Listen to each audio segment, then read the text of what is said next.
Hello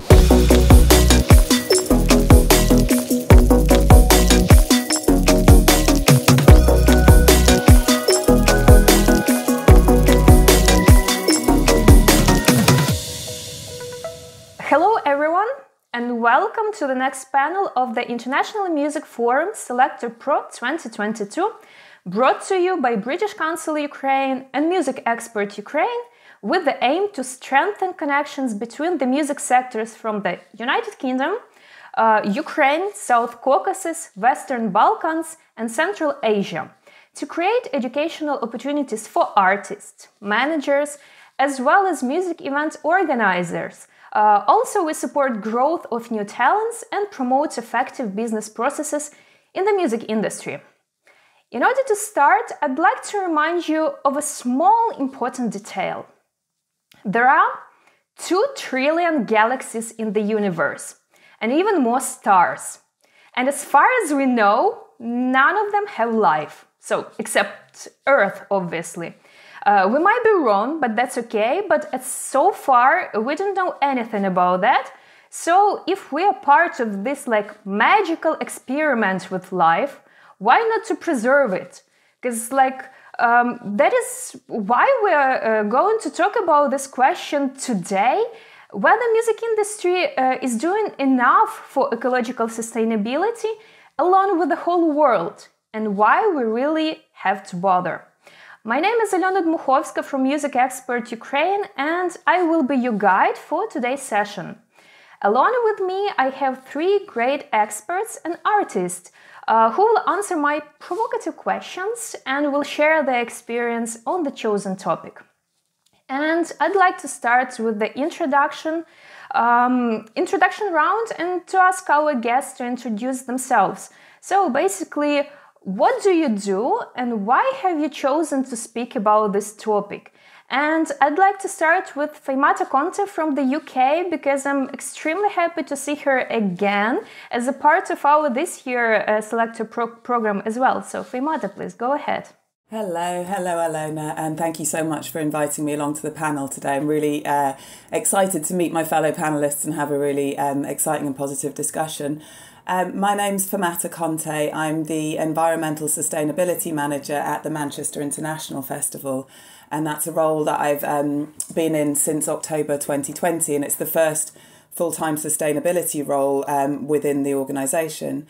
So Manchester International Festival stages a festival in Manchester every 2 years, 18 extraordinary days of multi-art form projects and, things in city spaces, interactive artworks, music gigs, all kinds of things. And I'm responsible for trying to get sustainability embedded across the whole organisation. I've worked in sustainability sort of across the last 10 years or so, from a small theatre in East London to a company that develops hydrogen and fuel cells to a company that sits between art, design, technology, science. So one of the things that I'm really interested in is the languages that people use to describe what they're doing, what they're talking about. A colleague pointed out recently to me that they've seen that global warming isn't talked about anymore in discourses, and people are talking about climate crisis, which in one sense is useful, people to understand the urgency of what's happening, but also sometimes people can feel in a crisis that you're a rabbit in the headlights, and that's really not necessarily always a helpful way to be. So our last festival happened in July 2021, so we were really excited to be able to deliver a festival in real life in a city during the COVID pandemic. We obviously were really conscious about making sure everyone felt safe and secure because of COVID. So we had a lot more events happening outdoors and in public space, but we did have quite a few music gigs, obviously socially distanced and things. And I was just thinking about some of the things that we tried to do around our music programme that were specifically around sort of sustainability and things. And quite a lot of it is things that wouldn't necessarily be visible, but I think are really important. So about the backstage provision for the artists, for the crew and things. So what experience are people getting when they're coming to meet us as an organisation and seeing where our values are and how they're manifested. And also we did a piece of work around trying to not use diesel generators for one of our main event spaces. So seeing if we can connect with the grid electricity provided in the town. So that's just a little introduction to me, some of the bits that I've been working on, some of the things that we're doing in the organisation. But it's lovely to meet you all today. Wow, thank you very much. We will dive into all of that a little bit later, but let's move ahead. And Claire, would you like to introduce yourself? Because your profile is huge. You have been around very important topic for years. And what do you do? What do you do during last year or so? Oh, thank you. Well, to introduce myself, so I'm Claire O'Neill and I'm the co-founder of A Greener Festival, or AGF, as it's otherwise known, amongst other things that I'll come on to. But with AGF, we started 15 years ago, very much focused on festivals. And back in those years, it was very much a niche topic, which thankfully it is no longer niche at all. It's full centre stage at this stage. So we began, like I say, with festivals, doing a certification process, going into the events, completing self-assessments, then sending auditors and then giving feedback with the main purpose of just trying to improve, share and encourage best practice for sustainability across all of its pillars, and also focused on all aspects of the environmental impacts from local ecosystems through to generators.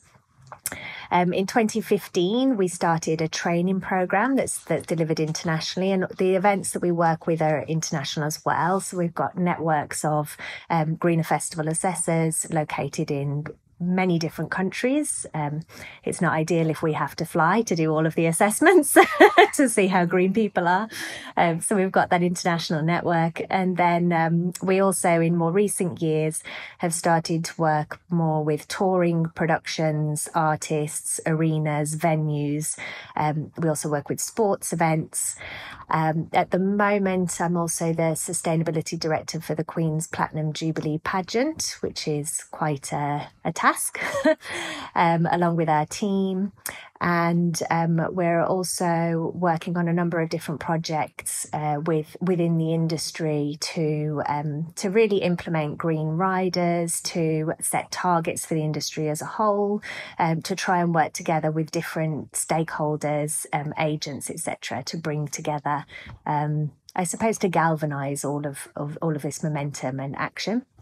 And separately from that, I've been an aerial circus performer for over 10 years, which has been a lot of fun and a good way to see things from a different perspective, an upside down spinning one, which I'd recommend for anyone, to be honest. So that's a nutshell.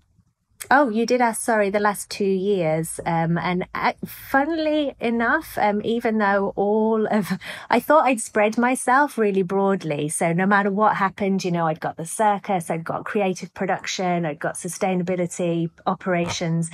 Unfortunately, it turned out everything that I did depended on large gatherings of people. And so when the pandemic hit, I was like, oh, okay, I'm going to watch the bees. But actually, luckily, we survived, and people still wanted to do all of their things like strategy and CO2 analysis, and also just a lot of spiritual and self-work, which is the real privilege to just take some time to work on that. So yeah, the last 2 years have been good, I would say, for me in some respects. Yeah, cool. Thank you very much. Today, and basically at this forum, we're talking a lot about a new normal. That's why I'm very curious how you adapt, how you find out what is the new normal, and how you help other organizations to find the common grounds with reality we have. So thank you very much for that. And I would like also to go to Vera Logdanidi from Ukraine, because you see we have totally different sides of the continent, and I'm very curious to see your perspective on these different thank you topics. Very much. Thank you. First of all, thanks for invitation. It's a big honor for me to speak and represent our project.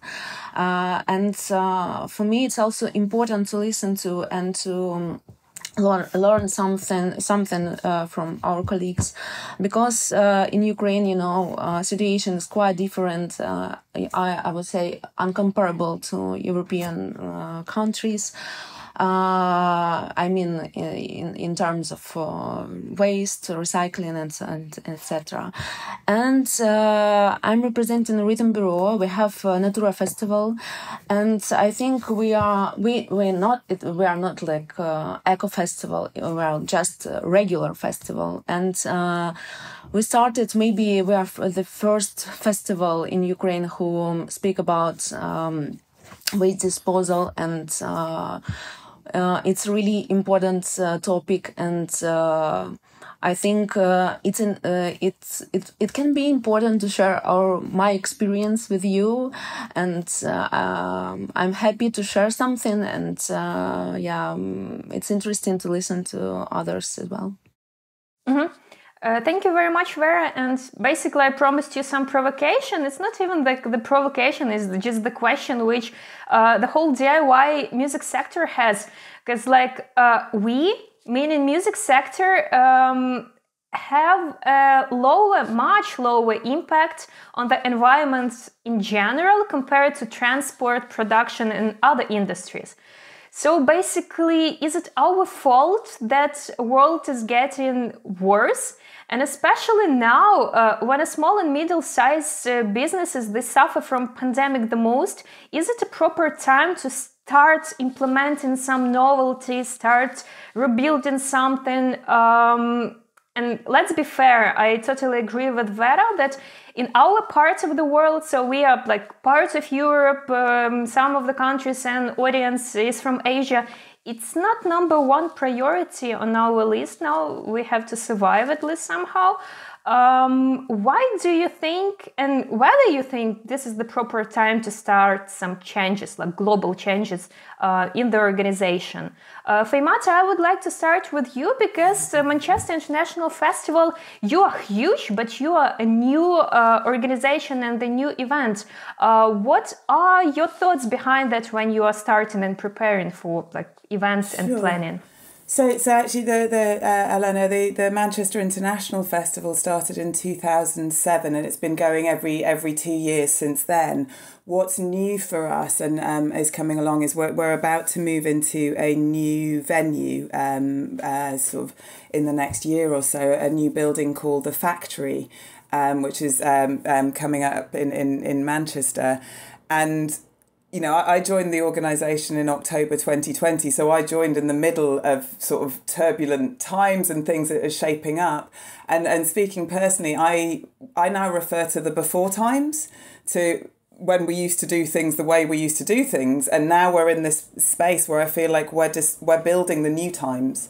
So the new normal, I don't think has arrived yet, but we're in a space where we're trying out different things. Like, could you have imagined that we would have had this conversation online even 18 months ago? Yet so many, meetings and, things that people would have flown to, America or Australia or whatever to do, we're now actually doing online. So I'm not saying that, air travel is over, but it's just thinking about what are the things that we've had to do because we've been in this crisis situation that are actually beneficial, that we should carry on as we're rebuilding the new world. It sounds quite messianic, doesn't it? But actually, that's the opportunity, really, Alona, that I think a crisis or a situation like a pandemic can provide. It's a time when everything has been thrown up in the air. So it's actually, even though it can feel quite scary to do, to just kind of sit and say, well, actually, what are the bits that I want to take forward into the future? And then kind of putting to, Claire mentioned before, sort of a spiritual sense through the pandemic time. So actually really thinking about what's important and how to do. And, I completely take the point that small and mid-sized organisations, they're organisations who've suffered immensely during the pandemic. The number of people who've lost their main business through, people who worked freelance or various things. But it kind of made me realise, well, maybe the systems that we had set up before weren't sustainable on an individual basis. Maybe we didn't look after people in the right ways. And if it's all right for me to kind of throw to Claire, because I just remember something that you shared in a discussion that we had, and in terms of costs and economics and things, of maybe we valued the wrong things before.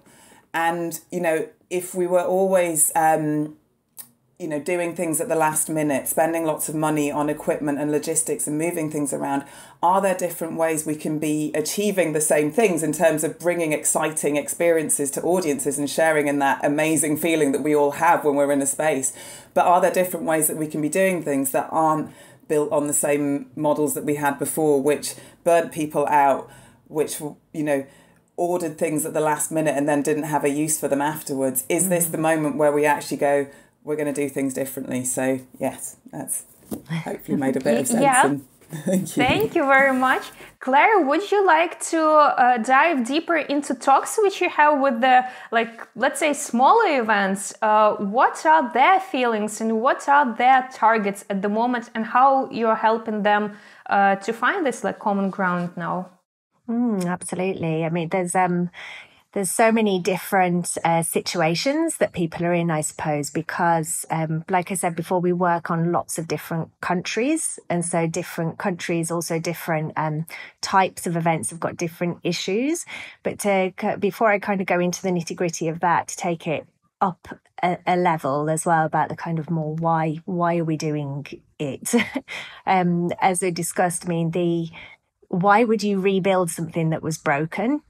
And before, what we had was really not working for us, not working for our well-being, not working for our ecosystem, and often not working particularly well financially for many people. You know, so if you've got, there's very simple kind of practical things that can be done for achieving a so-called sustainable event. But one of the biggest challenges of all is behavior change, or seeing things differently. And what is, you know, more of an opportunity for behavior change than a big shock in the system. And that's what we had, as a big shock in the system. So this machine that was just careering down the road in the wrong direction suddenly got halted and stopped. So you've got the chance to then steer it in another direction, or jump off that machine altogether and get yourself a different one. You know, so it's just totally logical from my perspective that we would take this opportunity to change things for the better, and let the dead wood fall away. And come back renewed and refreshed. As far as what happens then for smaller organisations that have taken such a blow, and actually they've lost a lot of their already their limited resources, their momentum, potentially people as well. There's kind of two camps in a way. There's those who are saying, this is the opportunity to change. This is what's made me realise what really matters to me. This is what's made me think, okay, I've got a finite amount of time in this life, on this planet, on this little blue dot, as you were describing earlier. What am I going to do with that time? And is it worthwhile? Is it of value to me? And that kind of links to what Feimatta was saying about where we place value. And at the moment, we've been placing a lot of value onto high speed, kind of high cash returns, shortcuts that have made sacrifice of people and have made sacrifice of environment for the benefit of money. Whereas what we need to be doing is letting the money, everything, single bit that we spend and all the energy that we spend, be working for people and environment. I'm not going to get too much into this now, but I'm just going to plant the seed that this is a patriarchal system that we are in that needs to be changed. So I'm just going to plant that there, and we can talk about it later. But the issue with the resources as well is there's kind of a reframing to bring it back to a more practical level of what we mean by sustainability, in that it's efficient use of resources. So if what we were previously doing was being very wasteful, then what we're aiming to do is to be less wasteful. So less wasteful with our materials, less wasteful with our fuels and our energy, and less wasteful with the way that we are spending as well. So for instance, if you do a really fast turnaround tour because you have to hit all of these venues, then you can end up being on the road being like, oh, we need this, we need that. Okay, we need to send an extra I mean, this is going up the scale, but a second truck over here in order to meet these demands. And then in the meantime, everyone gets tired and stressed. And it's like, no, I don't want that plant-based meal. I want like burger and chips to make me feel better because I'm so stressed. And it all just has a knock-on effect. Yeah, so kind of covering a few different topics here, but there is possibilities to make things more accessible, more attainable with fewer resources by making them more sustainable. And that can be by slowing down, for one thing, which is something that hopefully we've learned to do. Although I don't know about anyone else on this call, but it feels like a whirlwind since the last 6 months at least. But then also being really smart about the resources that we do have, and trying to kind of galvanize a sharing as well. And that's not just a sharing of physical resources, but a sharing of knowledge, a sharing of responsibility as well between the different parties that we work with. Just to put an example onto that, we've just worked on a tour where the agents, management, promoter and venues all pulled together to say we're committed to this sustainability agenda and we're all going to invest into it and we're all going to take responsibility for it collectively, rather than it just being kind of finger pointing and we can't do anything until they do. So this is kind of this support network is what we need now to help each other. Yeah, I really like your point of view that it's not really only about money at the first place. It's not even spending more. It's like wasting less. And you will keep the resources inside of your organization or inside of your event. And I'm pretty sure that you have all these calculations. They prove that this is the way to go. And I would be really happy if some of the events would just learn from other colleagues and see that this already works, and possibly they can just implement it in their countries. Because everything was discovered before us. Why to build another bicycle? But before I'm being so optimistic, I would like to go to Vera, because you're the one who was doing these events. And a part of being a promoter, you're also an artist. What is your perspective from both sides on the situation in Ukraine? What are the challenges and possibly opportunities for us? First of all, I wanted to continue think about money, because according to my experience, to start such a project with okay, we are now eco, we need to sort things, we need to think deeper, and etc. etc. For us, it was the main problem. It was high cost of this project, and we decided it happened during pandemic. In summer, we have kind of a green zone for our events, and it was legal, and everything was okay in this context. I just wanted to add, and it was super tough times for us, but we decided to try, and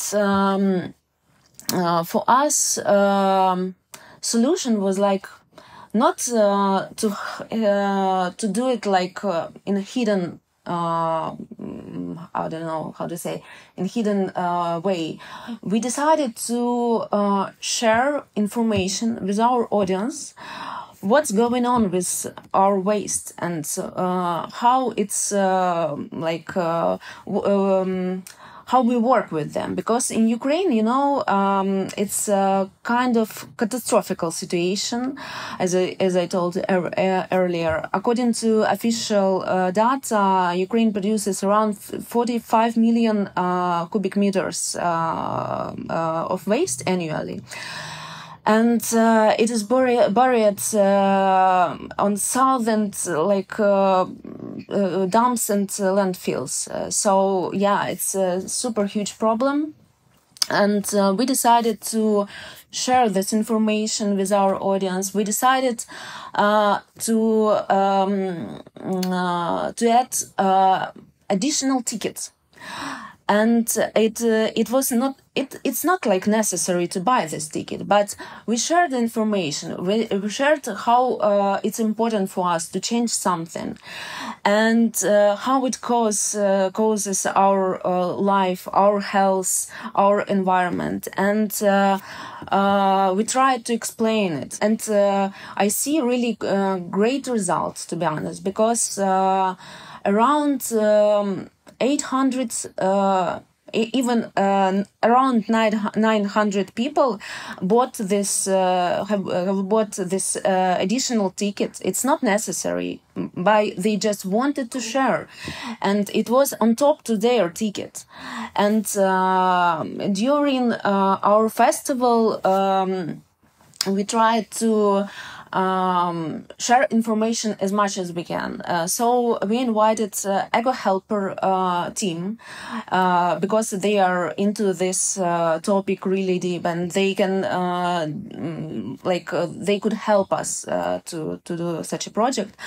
And we invited a lot of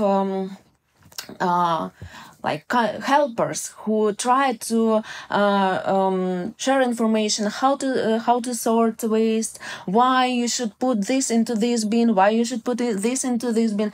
And it was kind of I can say that it was kind of even entertainment, because you speak with somebody, you share some, and you do some small thing, and it's after that you feel like I'm not just like partying over, and I'm changing something, and it was a really great experience. And I just wanted to share that even with all high costs of such decisions, it's possible.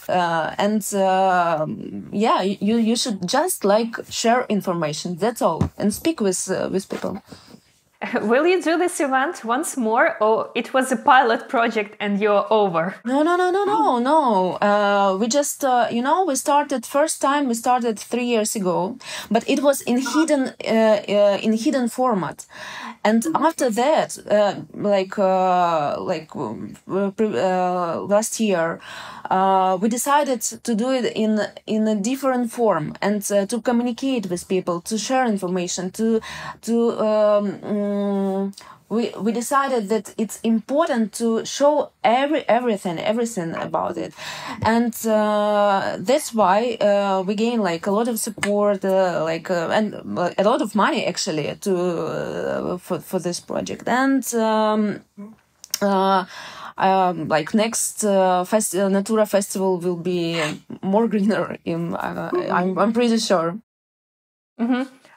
Cool to hear, because I was also thinking a lot about the audience perception of these important, sensitive topics, because people go to party or to the festival to have fun and relax. They don't really want to be bombarded with all this disasters, depressive information that we have to help our nature and other stuff. How do you work with your audience, and how you try to motivate them? Feimatta, would you like to give us some examples? Yeah, sure. I was just looking back to the festival last year and thinking about it, and I think you're right, Alona. People don't want to, have massive messages of doom and destruction that are going in. But like Vera was talking about, I think people want to feel like they're part of a positive change.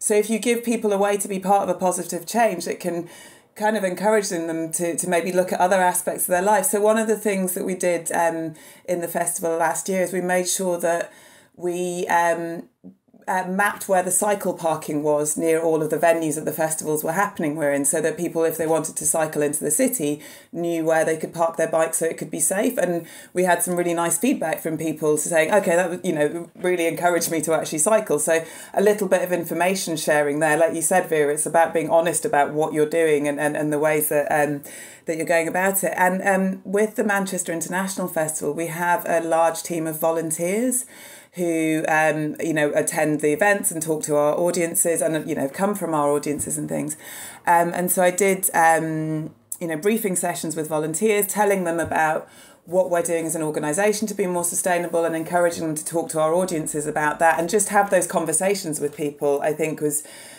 really positive, so that people could find out what we're doing as an organisation, think about what they're doing in their life, and that's great. So there's cycling, volunteers talking about it, and like Vera, I was smiling when you were talking about the waste and sorting and things like that, because we had volunteers in our main site, which we call Festival Square, which were giving people that information about where their waste was going to. We had compostable cups. I would have preferred to have reusable ones, but we didn't manage it. But just talking to people about, what happens with our waste.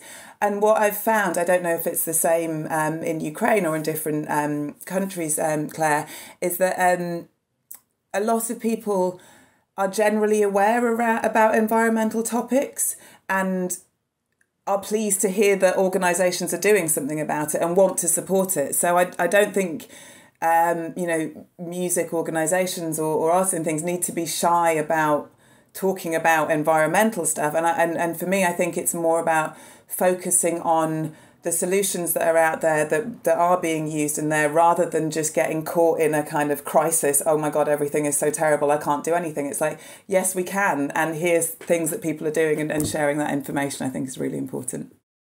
Mm-hmm.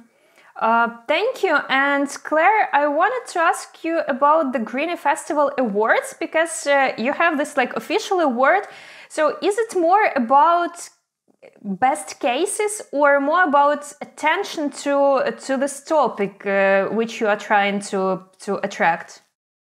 So when it began, it was about increasing awareness and trying to get people even talking about it and engaged in the subject, because at that point there was only really the, I suppose, counterculture events and old school festivals, those Green Futures at Glastonbury, the Big Green Gathering, Kingston Green Fair, to use the UK examples, who've been doing it for decades, sustainable events, that is, very environmentally conscious. And but now it's the purpose behind the awards.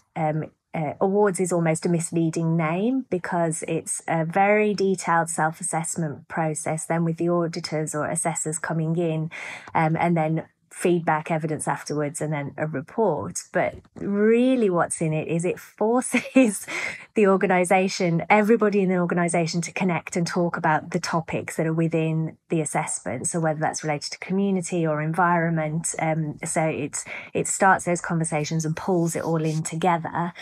So sometimes just the self-assessment causes action before the event happens.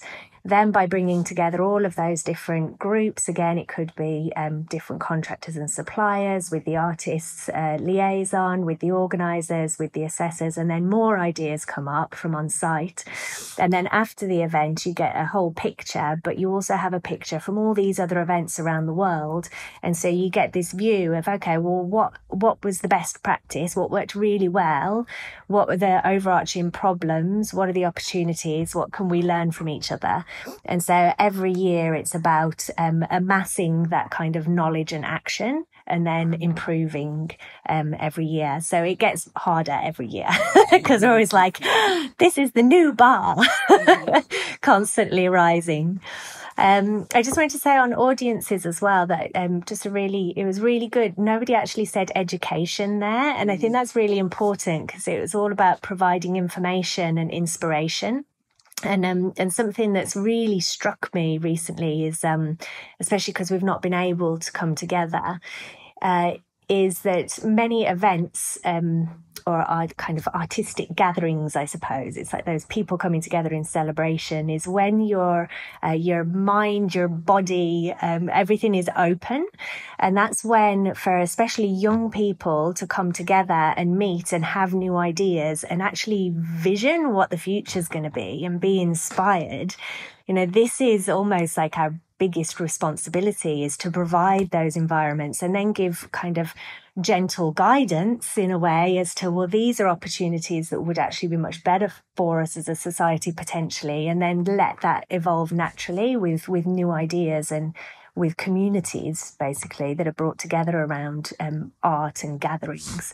So I think it's vitally important, and again, one of our real responsibilities.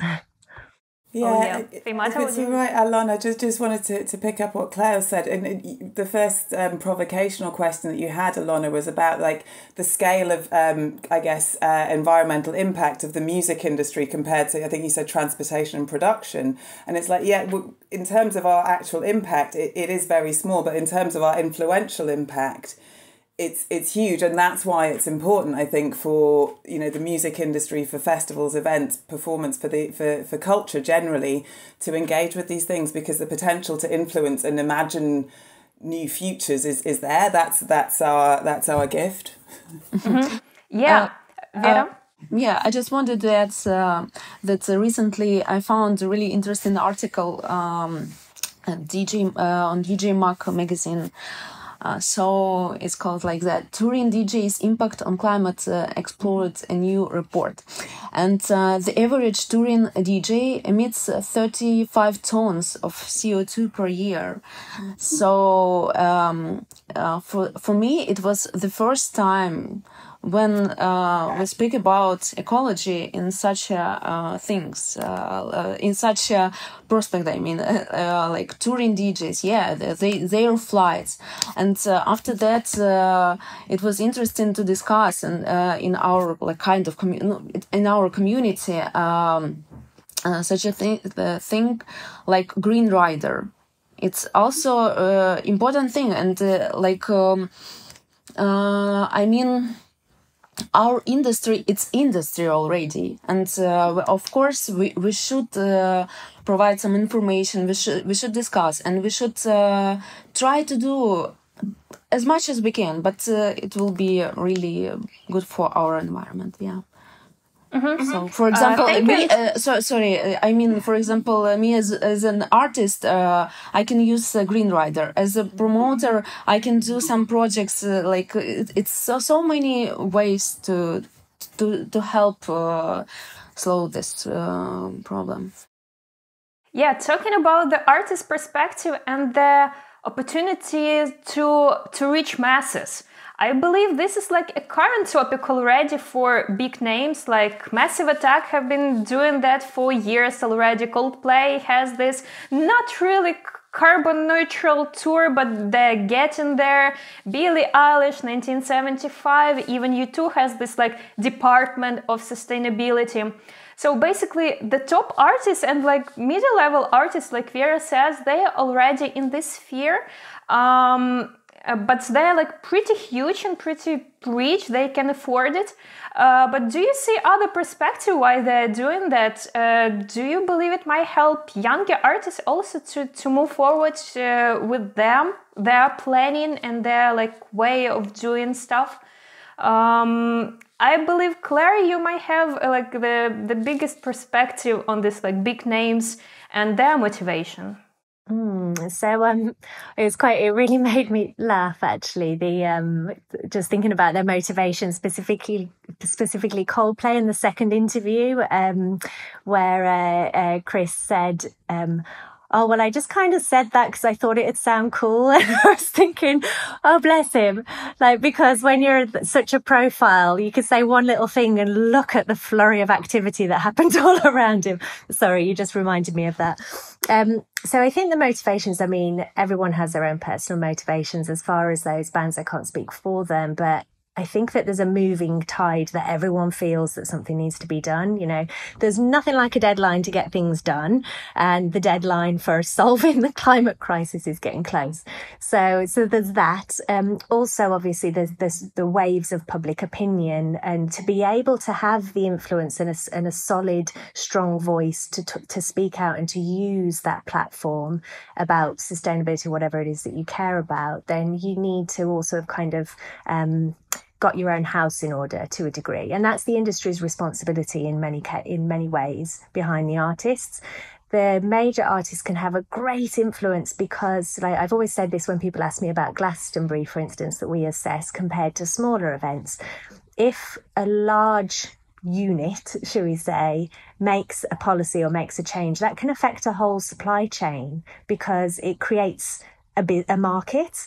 So then there could be creation of whether it's something for renewable energy or kind of low carbon transport, or whatever it may be. These signals are sent, and yes, we are only a fraction of the transport industry, but it's a very attractive industry. Politicians are interested in it. Big business are interested in it. If it's not because it's their like favorite rock star, then maybe their like daughter loves this band, and so it makes things happen.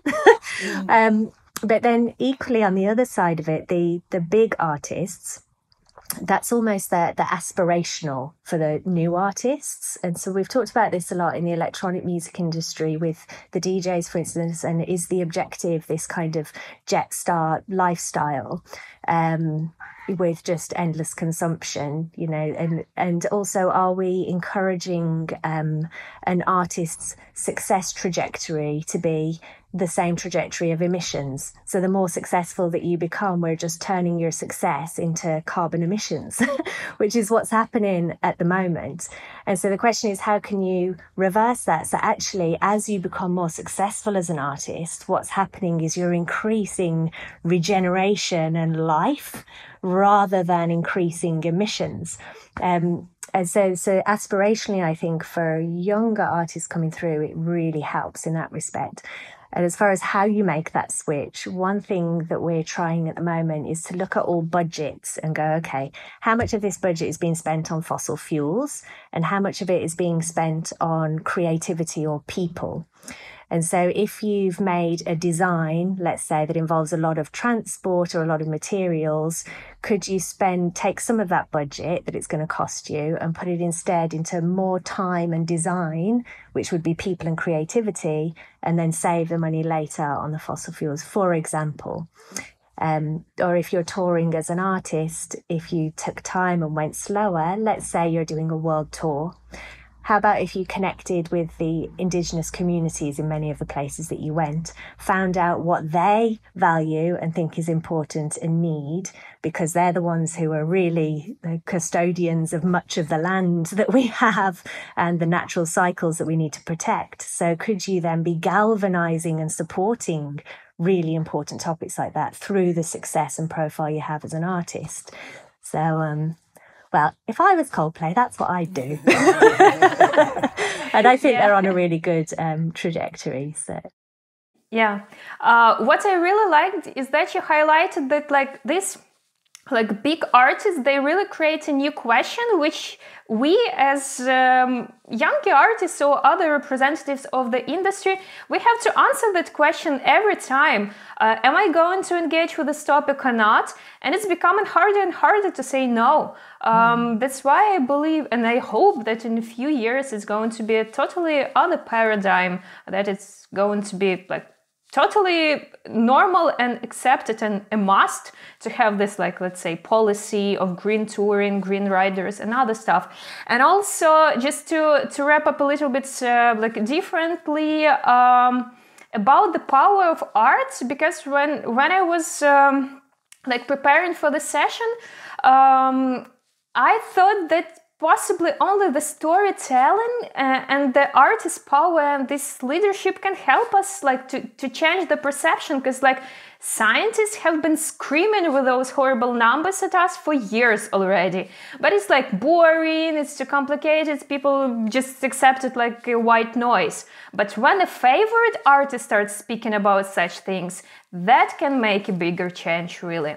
And also, over here, to wrap up very quickly our talk, I would like to ask you about your teams, the staff who is working for you, or like your community. Do you think it's important to adapt some like ecological approaches in your daily life? I mean, like, do you see this demand from other people, or it's you who have to go and like to teach them, let's do this and do that? What are the like environments which you have at the moment, and what are the demands by them? And let's start with Feimatta. Okay, great. Thanks for that, Alona. There's lots to think about in it, and one of the things I'm thinking about of like, do I have to push colleagues to do this? No. There's a lot of people, I think, in not just in the arts, I think across lots of sectors, who want to make positive action around environment. And one of the things that I've found, in my role at MIF is it's almost like having a sustainability manager in post signals to the whole organisation and the whole world like how importantly the organisation is taking the issue. And then I feel like it gives people the license to do things sustainably because, there's a sustainability manager. And just the example that's popped into my mind is when I was doing a walk around the festival, I popped into the volunteer office, so where they went every day to their things. And one of the volunteers showed me like the additional recycling bins that they'd set up. Like they'd set up a bin to recycle crisp packets because they knew they were collected in a certain place. And I think like because they know there's a sustainability manager, so they want to show off what they're doing to be more sustainable, and that was really heartening and made me smile a lot. Mm-hmm. Yeah, I see. Vera, and how do you find like-minded people? Apart from volunteers, they're all the time like the most motivated people to have the contact, experience, and have fun. But what about your team? How do you build up this consciousness inside of your community? As I told you before, we didn't have experience in that, and we tried to find somebody who could teach us, who can share experience, and there are so many levels. For example, like beans, people on festivals, it's like first stage, but you have to know what to do with your waste next. And without this experience, it's just impossible. So I found a project called like Eco Helper, and I'm super happy that it's not just like part of our team. It's like we are friends already, and I understand some issues we have in Ukraine, and for me it's interesting to work to help them as well, not just to help to grow, because they are super underground project, I would say, and they helped us. They are helping us, and we try to help them to grow a bit. And I hope that other festivals and events they will go to them for some consultation, and with their help we have some result, and we need to go deeper, I think, and maybe speak with our government as well. It's also important. So yeah. The more and more I have this talk, the more people say that they don't want to really work for like shitty companies or organizations. They want to be proud of something, to be part of a positive change. And this is already like, even for big corporations, a part of them doing a lot of like ecological harm, but like it's already like a must for them to have this ecological agenda in policy, because it's added value as for the employer. And also for the events which I attend, I also see these ecological projects kind of like entertainment already. Of course, it's about the like super important topic, but also it can be edutainment, so entertainment and education together. And I really hope that more and more events and promoters and artists are going to be engaged in that, because altogether we are like a super powerful voice to talk to the governments, to change our world for the better, and to hopefully to finish this pandemic on a positive note and have another normal, just slightly better, the one which we had. Thank you very much, ladies. Unfortunately, I just see that we don't really have more time to talk. So thank you very much, Vera, Claire, Feimatta. It was a pleasure talking to you. And thank you for all your tips and tricks and inspirational ideas. I really hope that our audience got some inspiration for them as well. And to finish, I would like to say the last thought. So basically today we were not only talking about individual change on the artist level or audience level, we are talking about the systematic change. Obviously it starts with the individual level, then community, venue, festival, then the government level, and then it goes to the cooperation of the whole humankind, because none of our events or our countries will never solve this problem. In order to solve it, we need a global cooperation, which we have never had before. And I really hope that Don't Look Up film was just a science fiction, but not the prediction. And that we still can agree on something and address the challenges seriously. And if we succeed, we can come up with a much better world for everybody, which would be just great. And let's not forget that revolutions are made by active minority. So I would leave you with that. Thank you. Thank you very much. Thank you.